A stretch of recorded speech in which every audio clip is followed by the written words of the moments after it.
My friends, the Jesus that we see in today's gospel passage seems to be so much like you and me, doesn't he?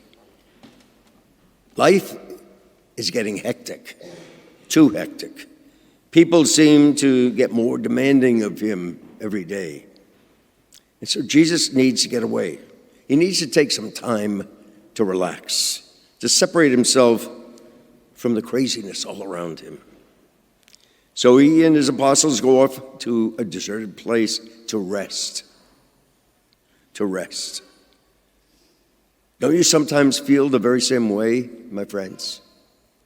I know that I do. Some days I just want to get away and experience some peace and some quiet, not wanting anyone to want anything from me. No emails, no phone calls that must immediately be responded to. I get tired, and you get tired. We all get tired. And so to see Jesus feeling that very same way is, in a very certain sense, very comforting in knowing that he fully understands what we're going through. Jesus gets us. He gets it. And that gives me a whole lot of hope. But maybe when we hear this gospel story, we're not simply supposed to see a little bit of ourselves in Jesus or Jesus in us. We must also see ourselves in that crowd, those following Jesus from one place to another, even when he tries to get away from them. At times, are we not just like them? Why were they chasing Jesus all over the place? Why would they refuse to let him sneak away from them for just a little bit of rest and relaxation? What were they looking for? Maybe part of their interest in Jesus was simply curiosity. They heard of things Jesus had said or done, and they wanted to see what all the hullabaloo was about. Some might even have been trying to catch Jesus saying something that he should not be saying, so they could maybe then get Jesus into some kind of trouble. Well, we'll never know for certainty. But one clue comes from Jesus himself when he says, "For they were like sheep without a shepherd." Jesus could tell that these were people who needed guidance.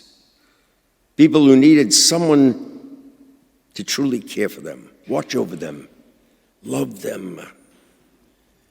My friends, I guess we could say that there was something missing in their lives, some emptiness or some hunger that was not being fulfilled. Their lives were certainly filled with hardship and uncertainty, like most people in that ancient world. They did not seem to be moving in a very positive, uplifting direction. So they needed hope. They needed hope. They needed to experience something or someone who could make their lives better, give their lives a purpose and a meaning that they did not yet have. Jesus seems to have moved their hearts in some incredible way. So much so that they did not want to let him out of their sight. Are we much like those people, my friends? Do our hearts truly, deeply desire the very living presence of Jesus Christ in our lives? There's one major difference between them and us. The world they grew up in did not offer them many opportunities. People did not have the luxury of sitting around wondering what they would like to do with their lives. They did not wake up in the morning thinking about how they might spend their day or their money. For them, except for the Sabbath day, every day was exactly the same, over and over and over again. Our world is easily different, my friends. Most of us get involved in all kinds of activities and changes that take place day after day, week after week.